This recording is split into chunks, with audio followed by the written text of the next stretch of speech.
Collin, we're leaking money. The Hayward Herald. There's so much Oh, revenue out no. there that we could be capturing, but we're not capturing.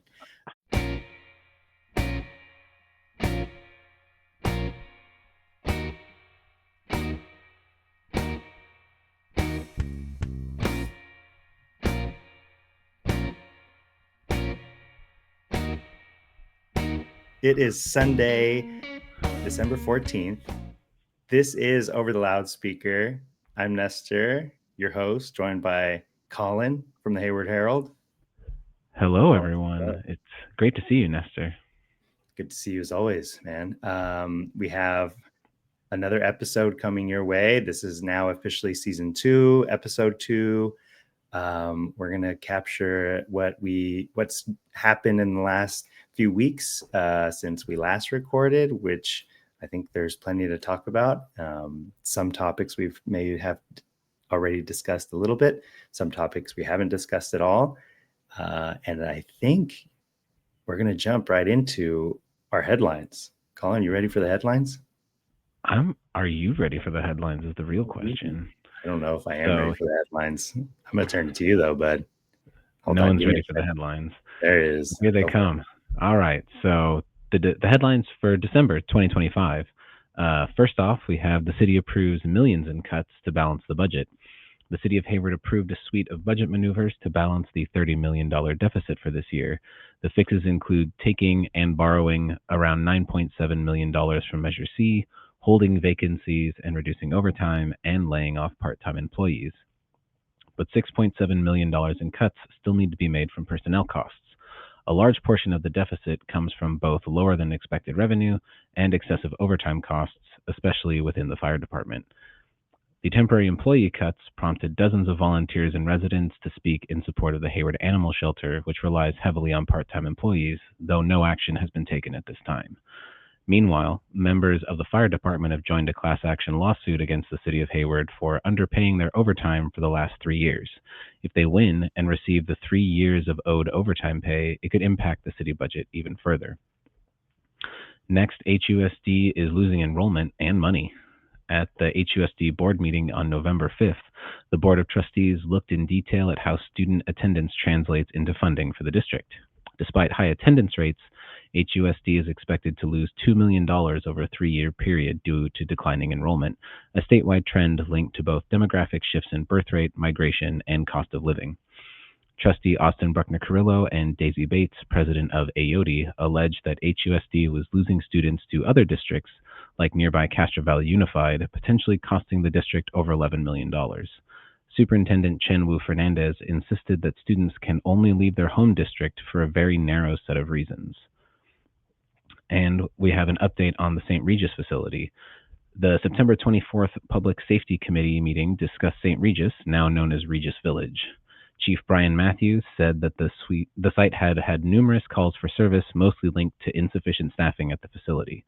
Community Services Manager Dr. Amy Cole-Bloom explained the issue involves the provider, Bay Area Community Services, or BACS, not meeting its Alameda County contract. Once it is fully operational in 2026, Regis Village will have over 200 beds for many needs, including transitional housing, permanent supportive housing, the Hayward Navigation Center, medical respite beds, and detox and wellness beds. As always, if you would like to learn more about these headlines and support what we do, please subscribe to the Hayward Herald at haywardherald.substack.com. The Hayward Herald is your only source of independent Hayward news, delivered to your inbox at least twice a week. Please subscribe and share our stories with your friends, family, and neighbors. Great. Let's just jump right into one of the headlines right away, and it's the animal shelter. I was curious about, it seems to be one of the kind of more, we'll say,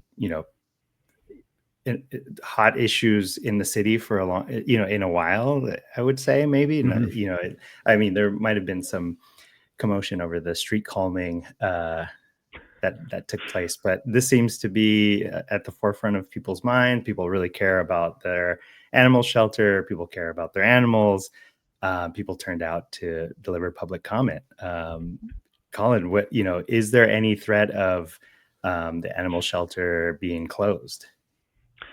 I mean, I think what it sounded like from a lot of the comments, especially from city council and from city staff, was that the main concern was that when council approved the budget cuts, they just said blanket that there would be $1 million in cuts to part-time employees, and even I think one of the assistant city managers said we're cutting all of our part-time employees, and that understandably freaked a lot of people out at the animal shelter because they rely really heavily on part-time employees. They're, according to someone who works there, they're supposed to have 4 full-time animal control officers, and instead they plug it with about 6 part-timers and 1 full-timer.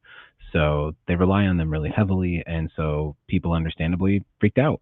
I think one of the people who works there, Jenny Comstock, who's the animal service administrator, literally pointed out that it was an issue of communication, and the communication wasn't very clear. Sometimes they said it was going to be, they were going to cut all of them. Sometimes it was some of them. Sometimes it was, we might cut some.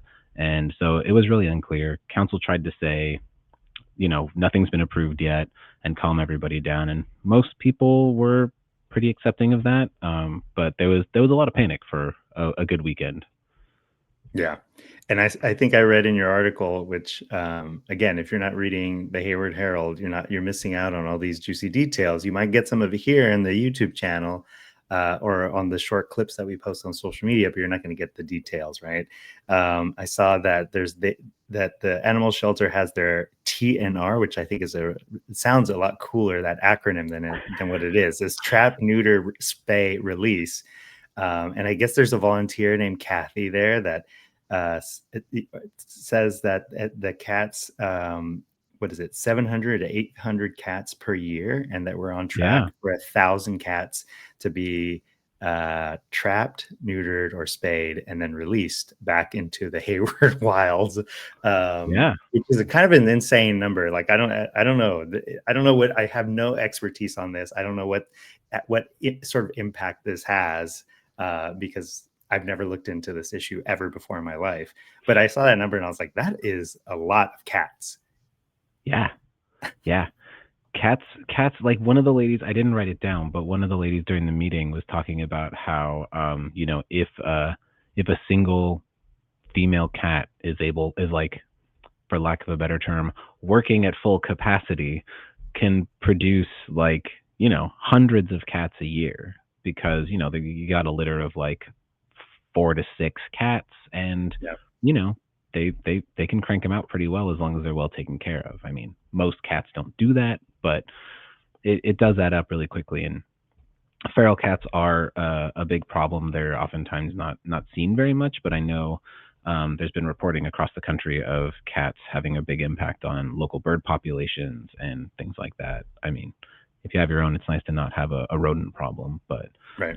We want the birds too. Yeah. But I think they also, not only do they do the sterilization, they might give them vaccines, they might give them flea medication as well, right? Ship them, return them to the area. So, I think just like in terms of, I don't know, if I was thinking about this as a kind of wider public health issue, there might be some impact there that to think about. And also, again, not familiar with this issue at all, but this is one volunteer, right? I can't imagine if you don't have at least a sort of skeletons crew that is able to manage these volunteers, that sort of goes away, right? If you're not able to get folks who are kind of helping out with that process.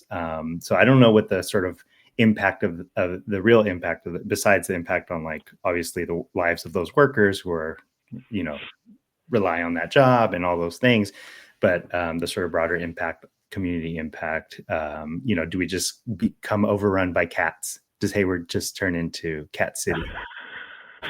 I mean, and to a certain degree, I wouldn't be mad about that, because I love cats. I'm a cat person. Yeah. But it is not healthy for the cats or for the community. I think that is a real risk. I know they were saying that there are other places that, and I think, according to some of the commenters, Mayor Salinas, in his responses to the dozens of emails he received on the subject was saying that, some places have a more regional animal shelter, and multiple people pointed out that those don't work. They're not nearly as good. They're not as responsive.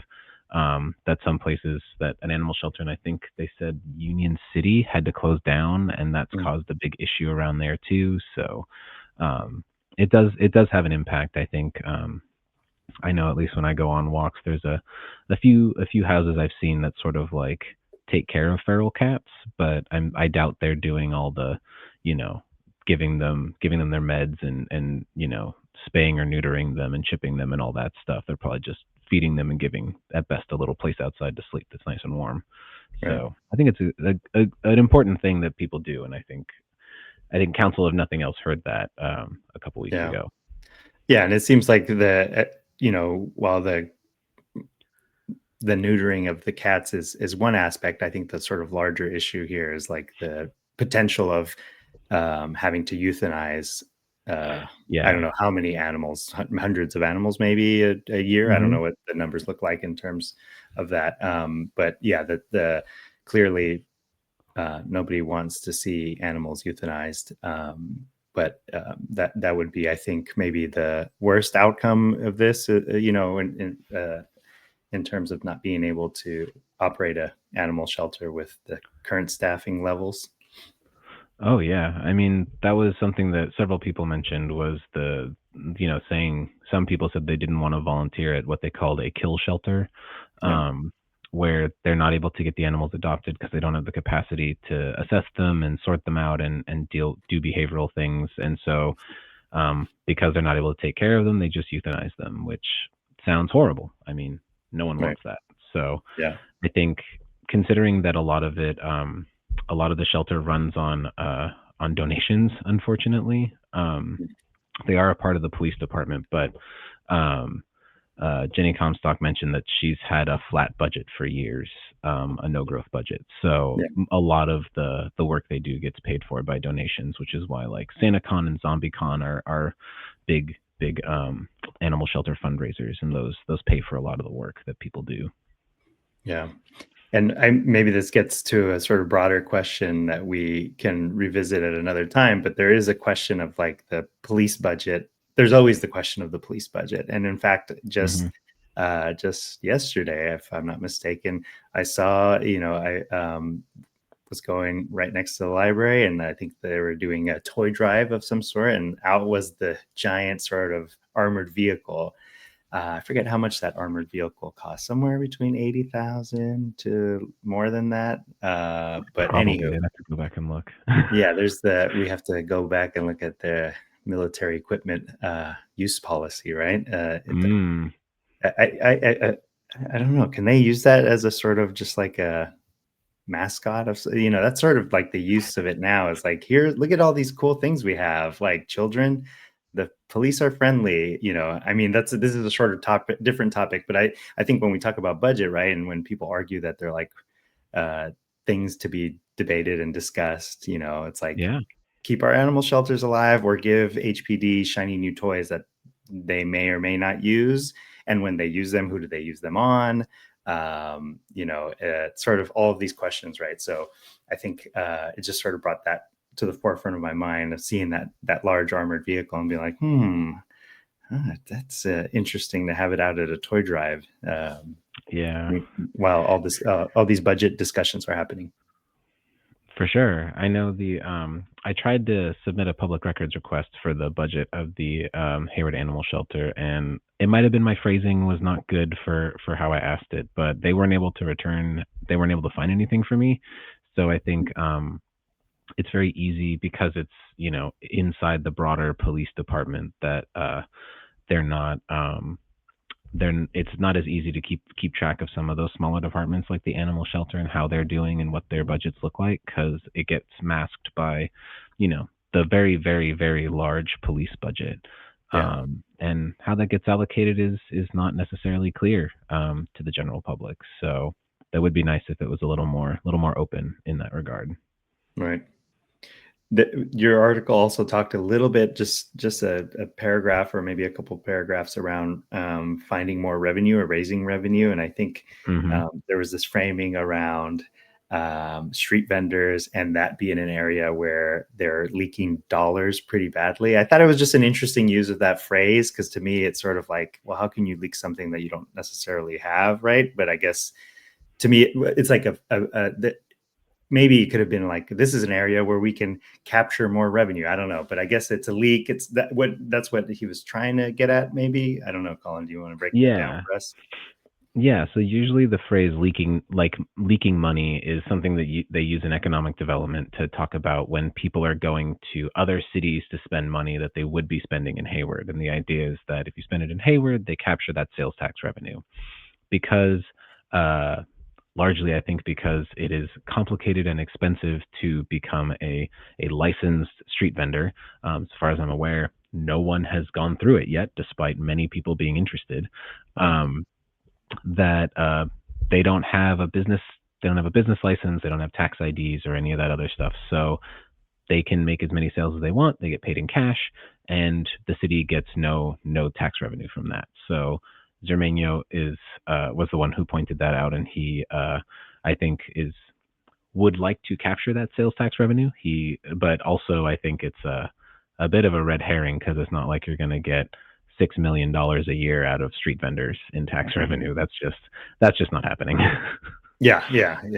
It's just I found it funny when I read that. I was like, leaking dollars pretty badly. There's no way that this is a potential source of revenue that can fund. I don't know. Maybe it is. Who knows? Maybe it's a good question of what is the potential revenue capture for finding a way to make that process accessible and easy for street vendors to go through, right? And you say, like, look at all the potential revenue we can begin generating if we create a pipeline for folks to go through this process, and then almost as a kind of like an incubator model.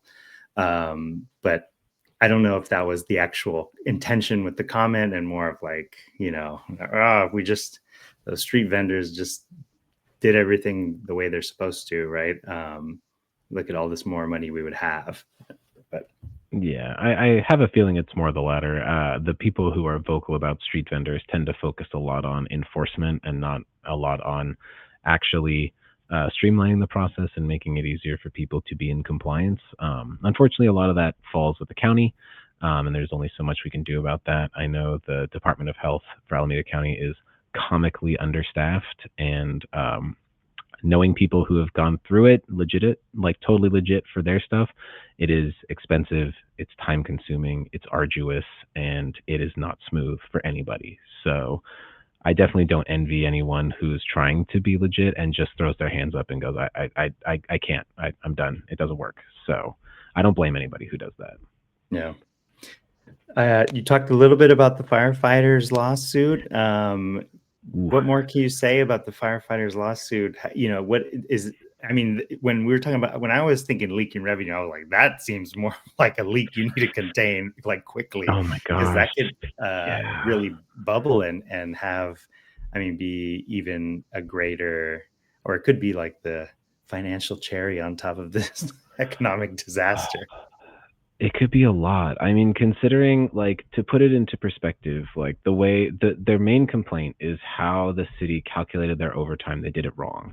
Yeah. So I give an example that was in the filing, and which was that, if a firefighter's salary is $50 an hour and they receive a 5% education incentive, then the rate of pay should be $52.50 an hour, for that $2.50 of extra.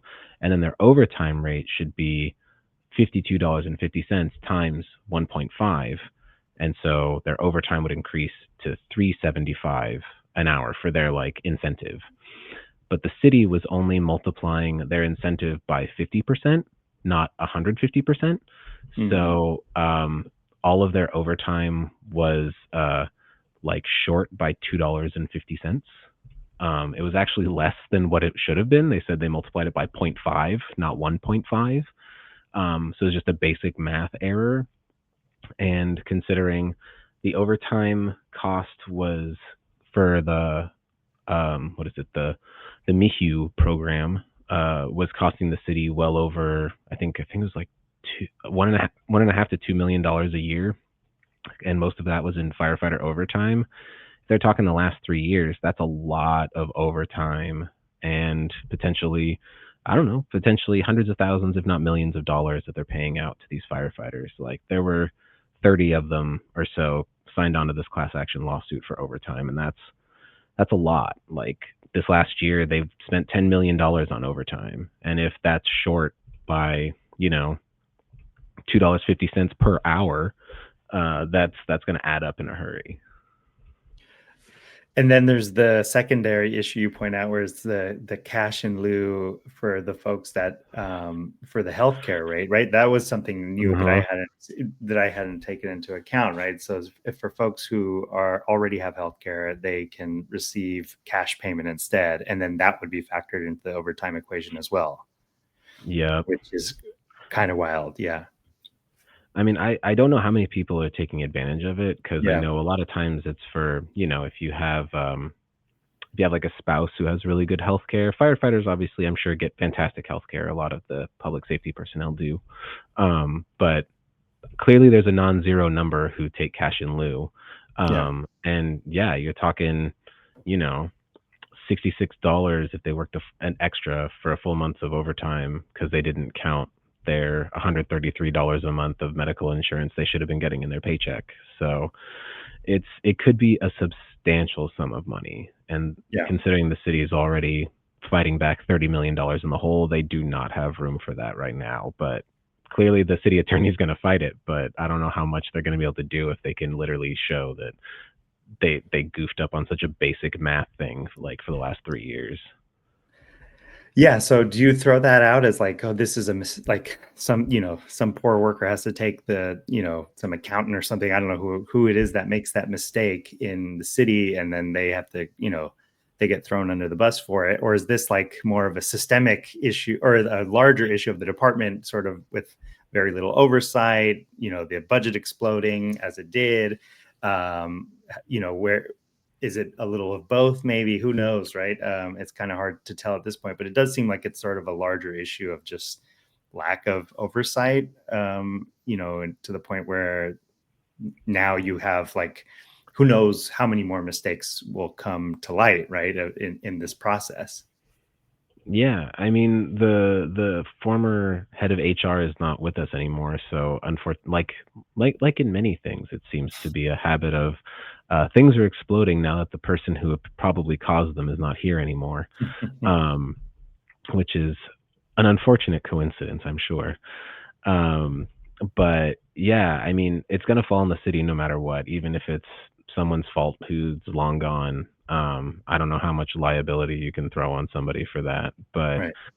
yeah, I mean, there's definitely from what I've heard, there seems to be a lot of systemic issues, that just there were policies that weren't being followed. There was just lax oversight on stuff, and there were just some not very careful people in very key places, and it seems to have caused a lot of trouble. That is really unfortunate that we're all shouldering that burden now, but hopefully they'll do better at the other cities they're doubtless working at now. Yeah, we wish those other cities luck, and that they don't face the same fate as the Heart of the Bay here. I was thinking about, as I was reading your article, Collin, about, could the city have avoided this if they had properly paid for staff for, like, the heart program that was not relying on overtime staff, right? I mean, not to say that no one should get it twisted. I'm in favor of workers getting their overtime, especially when they work their overtime, right? Like, it's there for a reason, but it's also an argument. And if folks, I know plenty of people who are like, I will gladly do overtime for that extra cash money, right? With that said, right, there should be staff that cover these positions, and cities shouldn't, I think in general, should not rely on overtime unless it's extreme circumstances. But what happened here? Like, is it, again, just sort of like a lack of oversight, or a lack of, is it taking on a program before it was ready to, and rolling it out too quickly? Is this sort of like one of the repercussions of trying to, and I'm trying to be careful of how I say this, but basically appease a moment, right? Of like saying like, oh, we promise we're being good on the social justice stuff. Here's this thing which was wanted by the community, but maybe just the rollout of it was poorly done, or not. There was not a lot of thinking of how this could go in another direction, right? Of causing this economic headache.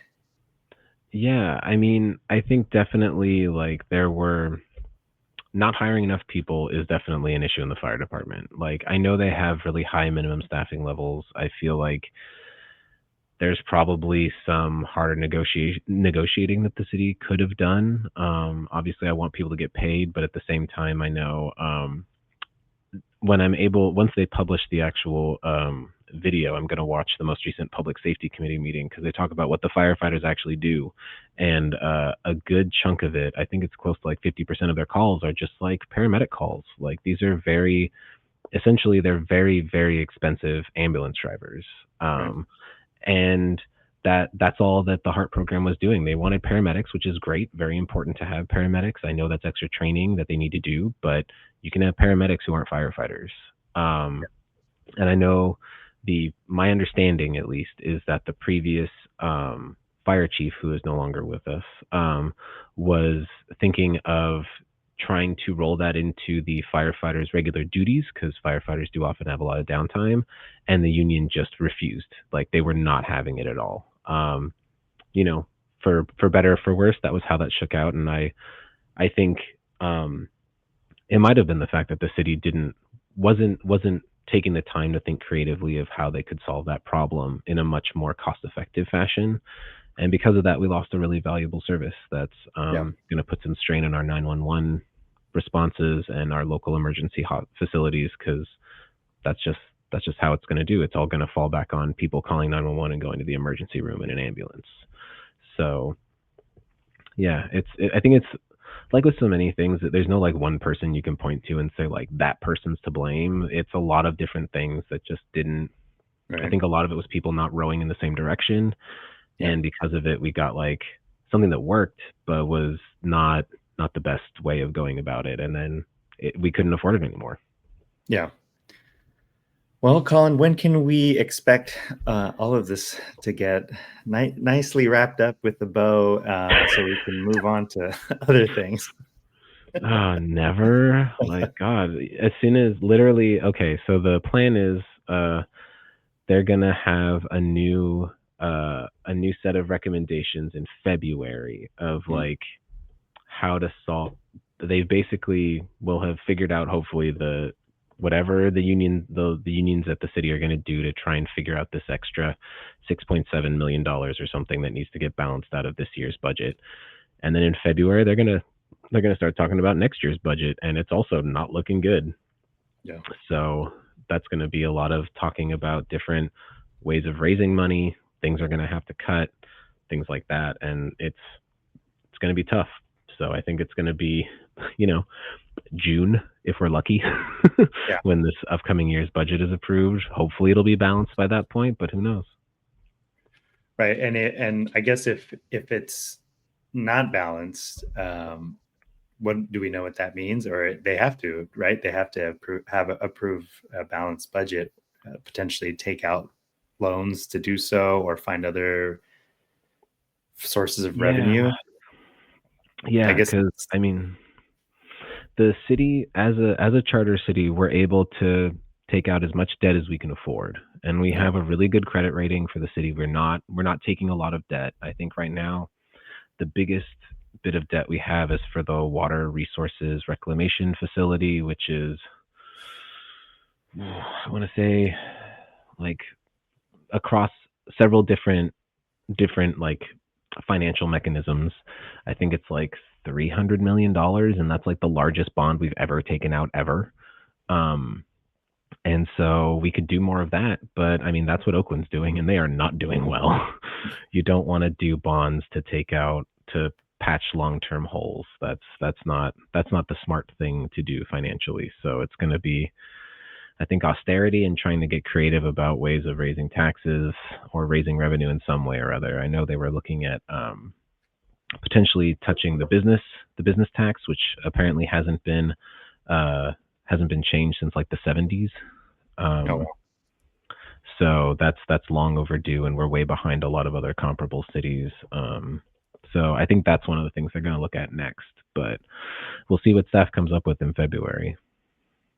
well, stay tuned. Our dedicated listeners will hear plenty of more of this, at least leading up to February, when it seems like they'll be working on this. But speaking of maybe austerity and different things that are coming in the future, this is going to be a bit of a stretch. But we have a potential interesting election, and it might be too early to start talking about this, but we're December 2025. The elections aren't a while out, but there was the announcement of Eric Swalwell, our congressional representative, who is officially announced his bid for the governor's seat, going for the big prize.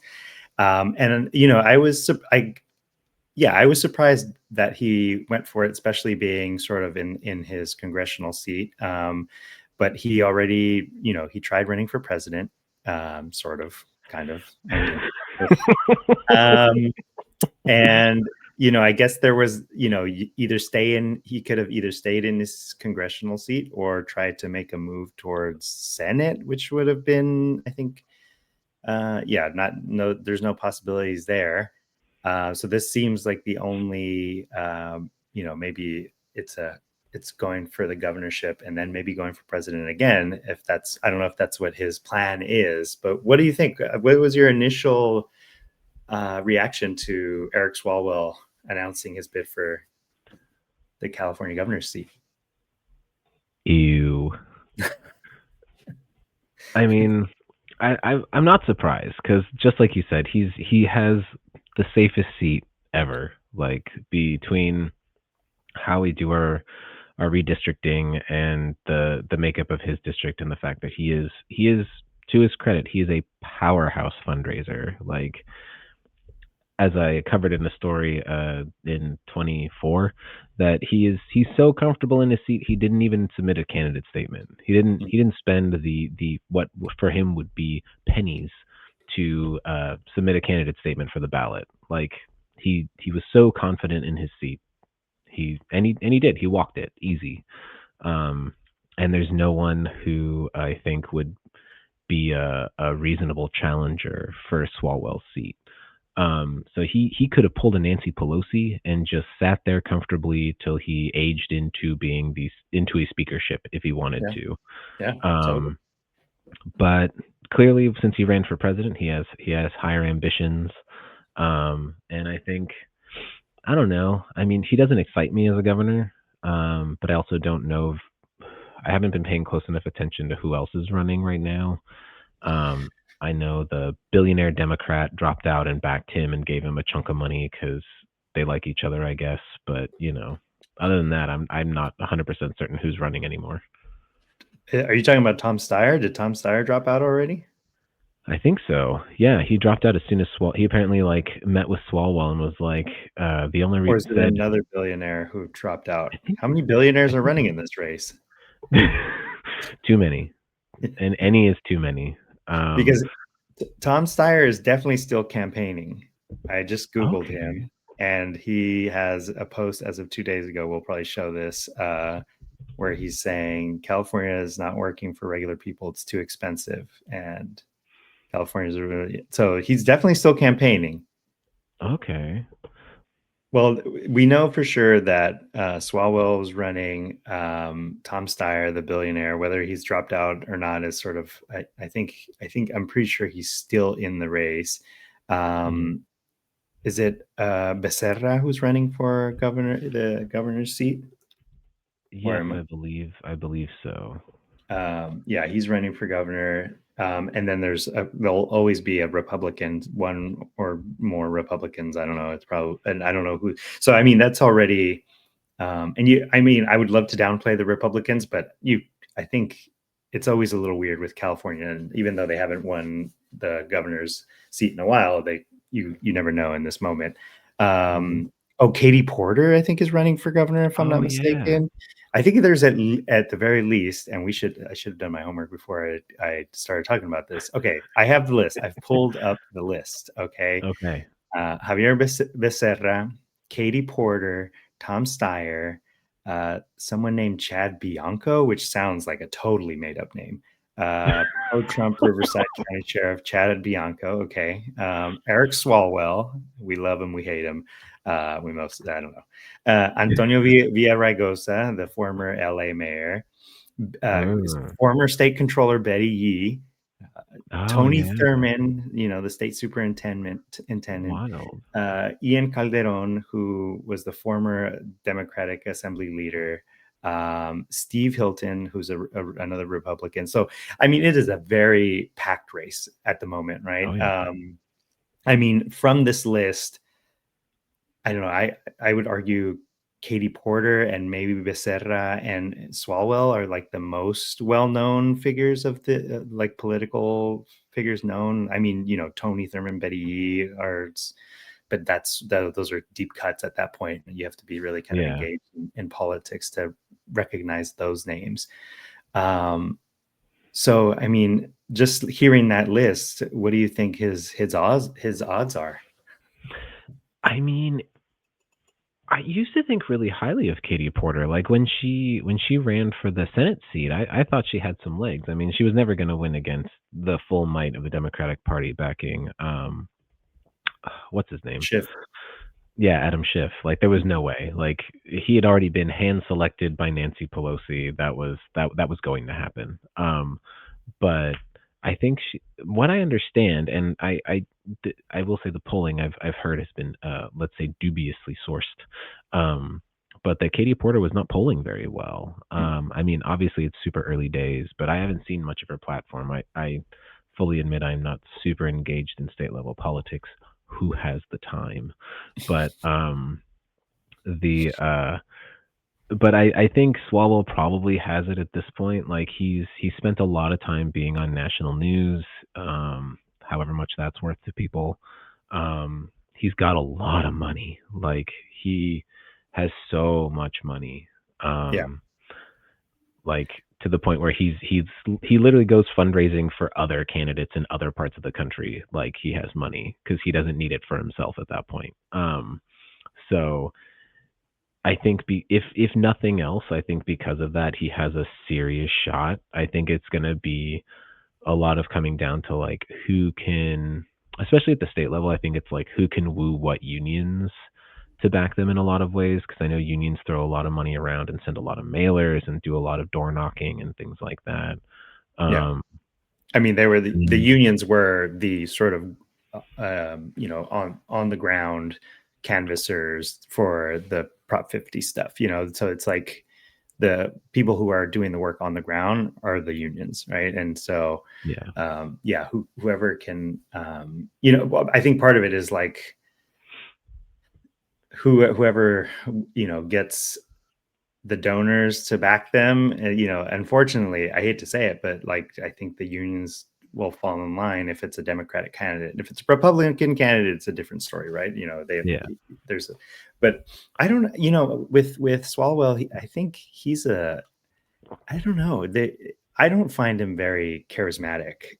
I don't think he has an ounce of charisma, to be honest. Like if you watch his TV stuff, he's not great. He tries really hard, I think, to kind of get the national sort of like attention with some of the stuff that he does. But I don't know if he's as effective as a Gavin Newsom, for example. Like, Yeah.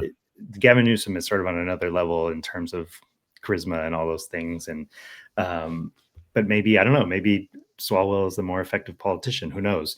What I was interested in is how this impacts the races going down, right?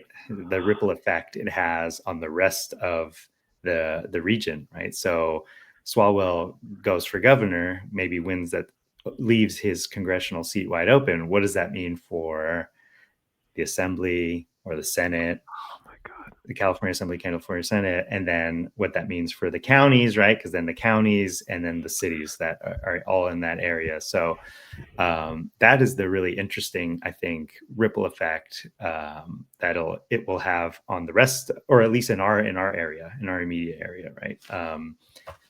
What do we think? Is there an ambitious California senator that we may know who came from maybe the city council in Hayward who might be interested in the congressional run? Do we think? I think, considering when Swalwell ran for president, she was the first person to register a campaign to take his seat, like literally within days. I think Aisha Wahab might be a little excited for that seat. Yeah. So I just think, that bit. yeah, she's super excited about it. I have no doubt. Like, I'm gonna level with you as far as Wahab is concerned. Like, I have known, like, even when I saw her website when she ran for city council, I was like, that lady's not staying here. She is way too ambitious to be staying in Hayward. Like, this doesn't read as like a city council seat. Yeah. This reads as like, I'm interested in progressing. And she's been a very effective campaigner, and I think she's definitely going to go for it. I have I have mixed feelings about Aisha Wahab, but I will say I would probably prefer to have her as my congressional representative over Eric Swalwell at this point. But yeah, no, she's definitely going for that, 100%. Yeah, and it is Dr. Wahab, Collin. Yeah, you put You're in right. some Excuse on her me, name. Dr. Aisha Wahab. Yeah, I mean, I will say that as someone who knows Dr. Wahab, right, interacted with, I will say that it would be an interesting person to have in that congressional seat, sort of like with the Hayward contacts and the contacts that she has to, labor, the sort of diverse groups, and she is much more, I would say, much more responsive than maybe other folks in her position, right? So it'd be interesting. And then there's the question of who would go for her Senate seat, right? And and that then you sort of start to think of the different cities and different and maybe even county supervisor who might be interested in that. But I think it'll be an interesting thing to watch closely of how that sort of unfolds. And then I think the other thing that I wanted to sort of chat a little bit with you, and recognizing that we've already talked for a little while now, is there a potential for an establishment upset in this new year with the Hayward City Council? Do we see a sort of dark candidate come out the woodwork as a sort of fiscal conservative who says, like, look at what your leadership has put you through. The city is in economic ruin. We're going to become a bankruptcy. Hopefully I'm not giving the goddamn playbook right now to some conservative. You know what I mean? I'm just sort of thinking, like, do we see a sort of someone come out and sort of take that position and run as a fiscally conservative who has maybe some progressive values, but is like, I am about getting the city in line budget wise? I mean, that's a real possibility. I mean, if you'd asked me like a month ago, I would have said no. But once they had that meeting where, multiple former mayors and city council members came out and just tore into the city council about the state of the budget, now I think that's a real possibility. I think, to their credit, I think the city council has done as best they can to reckon with the budget that is not entirely their fault. It's got history, going back to 2019. Like, most of city council, most of the people who are on city council now were not even considering running then. So I think I think there's a real I think they've done the best they can to like own that problem, that like, okay, the buck stops with us, we're taking responsibility for it. The downside is that then this is your budget problem. Yeah. And there's a real risk that certain people, potential, especially the mayor, is I think most at risk because he is the face of the city, and he's done as well a job as anybody can to be the face of the city.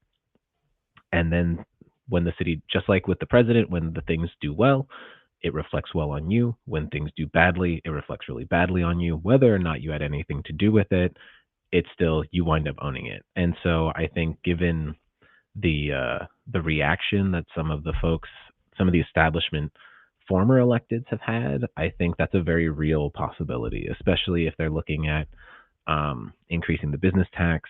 Goodness knows the Chamber of Commerce is not going to be too excited about that. Right.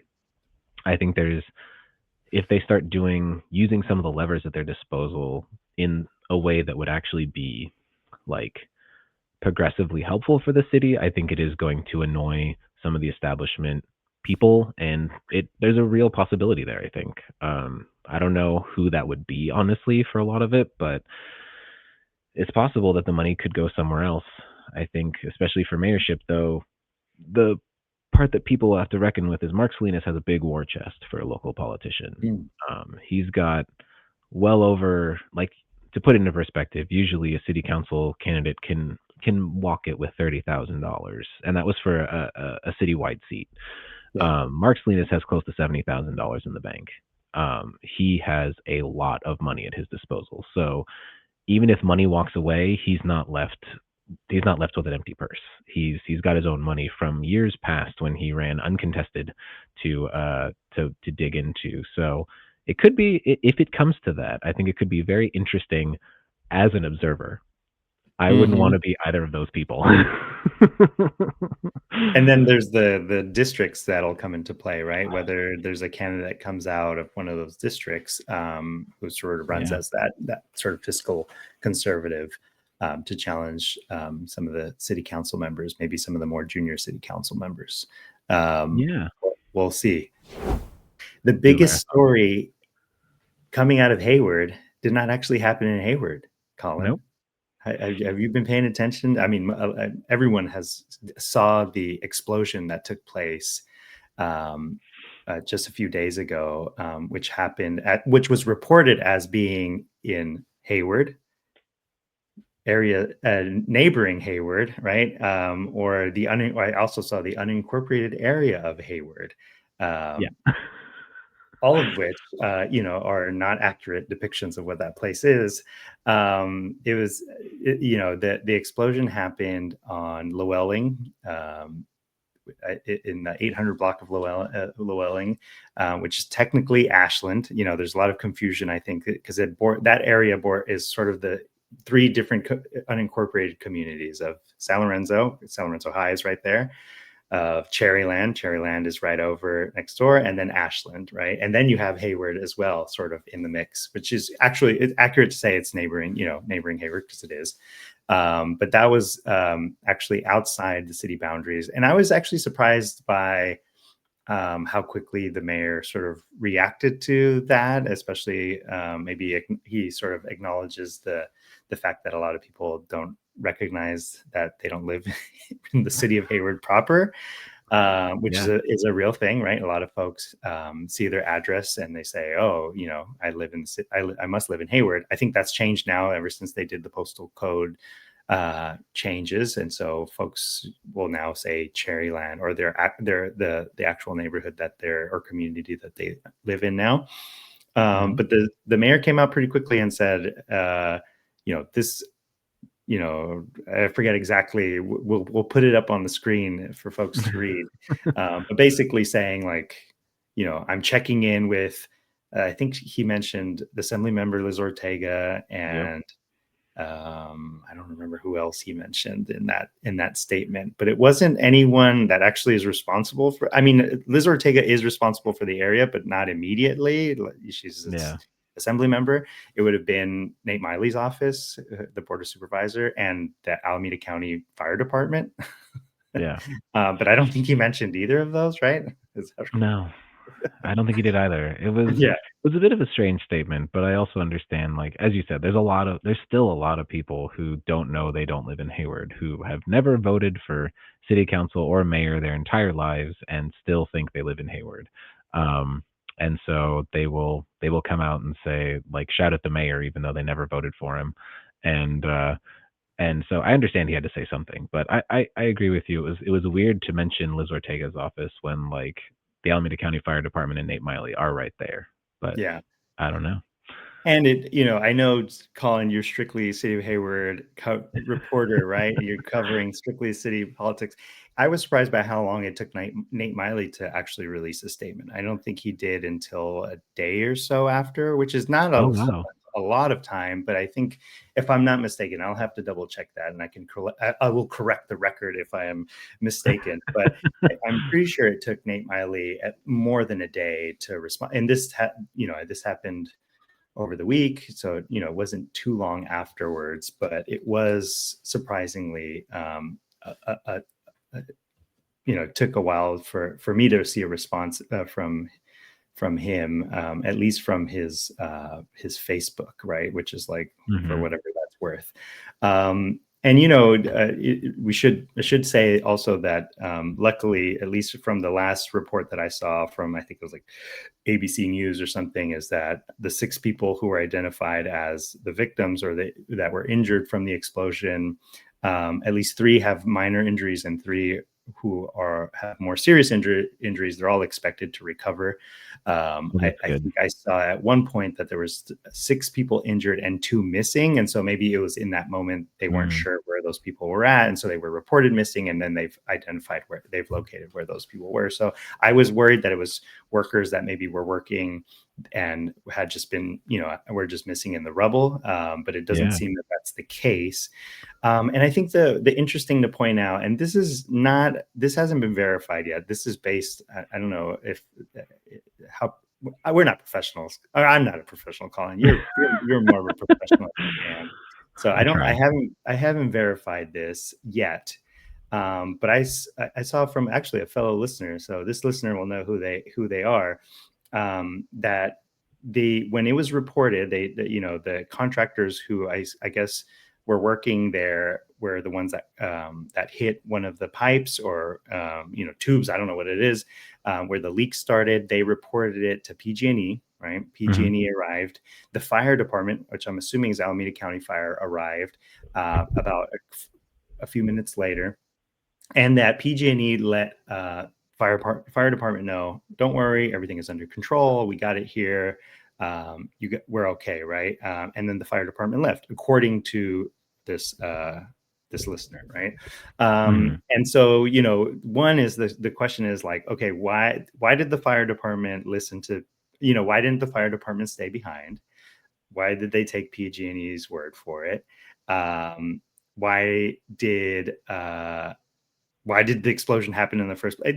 I think what a lot of people are thinking maybe is like, this could have been way worse, right? This explosion could have been a lot more serious. There could have been many more injuries, many more casualties than there were. And then the other thought I think that is in a lot of people's minds is San Bruno, right? Could it have been a similar situation to what happened in San Bruno, where it wasn't just one household, it was an entire street that exploded, right? So, PG&E has, for good reason, is often, there's a lot of criticism of PG&E and the way they run things, as a sort of monopoly, right, in the region, and how some of these things will be investigated by state officials. Since there was workers involved, that Cal OSHA undoubtedly is going to be involved. PG&E is going to, I'm sure, do their own investigation, but I think there's a federal agency that's involved, the National Transportation Safety Board, that are going to be doing their own investigation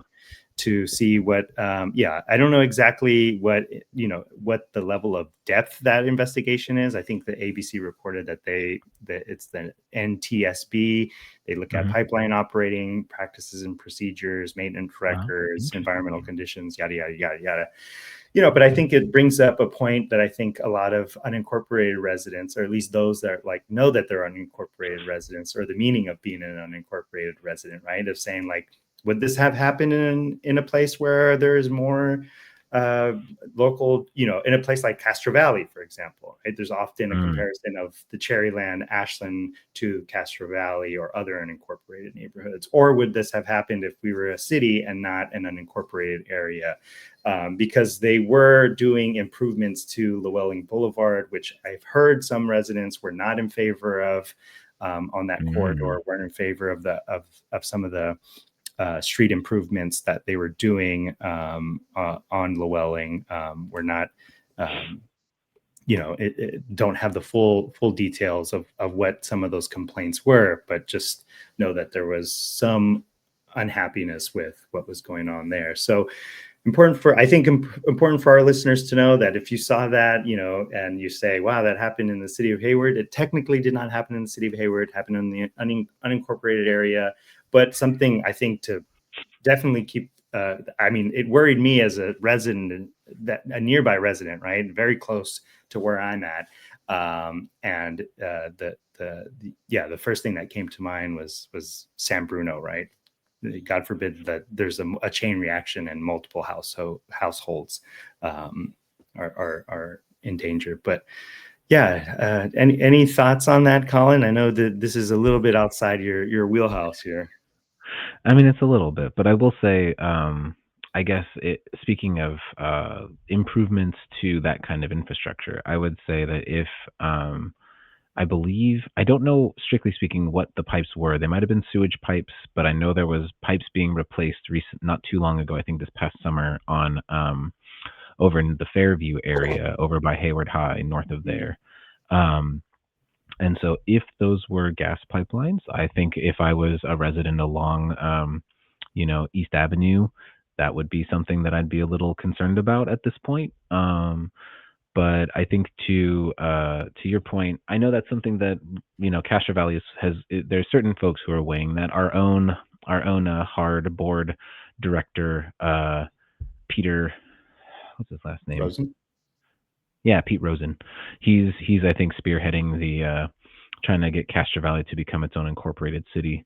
And so I think with stuff like that, having more local control is something that a lot of people are interested in right now, potentially, especially when something like that happens, that there's a very real chance that if there was a more local agency who was in charge of it, that they might have been more on top of it, that they might have been more on top of PG&E. They might have, been more quick to respond to some of the problems. Not that I think there's anything wrong with Alameda County Fire, just a recognition that, those are the kinds of thoughts that people might be having right now. And so I definitely would understand if some folks are feeling that way right now.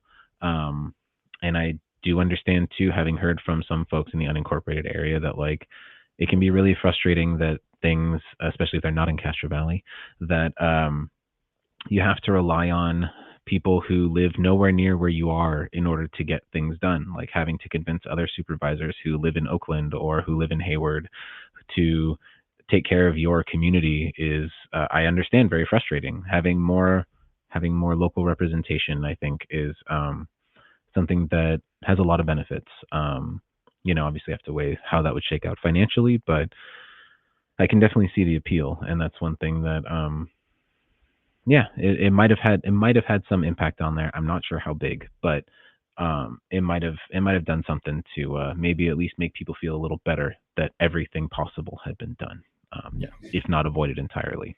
Right. Yeah, and just to sort of reiterate, PG&E does not have a great track record when it comes to responsibility, like accountability, responsibility in any, from the San Bruno explosion to the wildfires that happened, right? It's PG&E seems to be over and over sort of in the middle of these things, if not the culprit, right? Or the reason why these things are happening. And it often is engaged in their own PR to fix their image, right? Because they recognize that they aren't great and are constantly doing sort of ads and whatnot to repair their own public image. So I think it's just another stain or another tick on the record of PG&E. We'll see what the outcomes of this investigation are, like if it, I think the worst thing that could happen is that the blame falls on the workers, right? It seems like the workers did all of the right things. They reported it, the authorities came out, and maybe because of those things, people weren't killed, right? And that people were injured. And hopefully those 6 folks that are in recovery, we wish them a speedy recovery and the best, and for the families that were impacted by that. But hopefully once we see those reports in more detail, we can sort of get to the bottom of this. And if it is PG&E, right, I think it raises some bigger questions around accountability, and who PG&E is accountable and what they're sort of responsible for. So we'll revisit that in some time, I'm sure. Oh yeah, we don't fall for the PG&E propaganda. If nothing else, even without their terrible safety record, they are also the number one culprit in holding up any kind of housing development in the entire state. Because I know sometimes they can just not get around to it for like a year for some of the stuff they need just to get the electrical permits cleared, and no one can do anything about it because it's PG&E. What are you gonna do? What are we going to do, Collin? All right, we have made it to the hour mark. I think we're going to begin to wrap up here. I'm going to show the ticker because people love the ticker, or maybe it's just you and I who love the ticker. Collin, anything you want to plug before we head out of here? Definitely just first off, have a lovely holiday, whatever holiday you celebrate. Enjoy whatever time you're able to get off. And if you're interested, please follow us, follow on YouTube, on Instagram, on Substack. That's where you'll get all your most up-to-date information on Hayward news and happenings. And if you're feeling pretty extra generous, feel free to go ahead and pledge us. We promise we won't take any money. It's purely for our own ego at this point. But yeah, how about you, Nestor?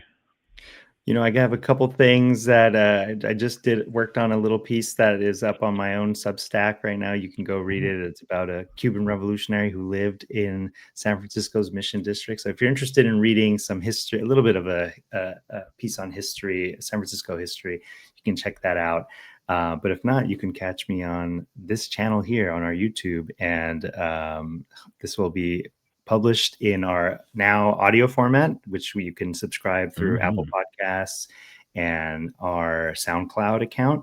And of course, you can check out the video version here on YouTube, and on our social media, you'll see little clips every now and then of highlights from our show.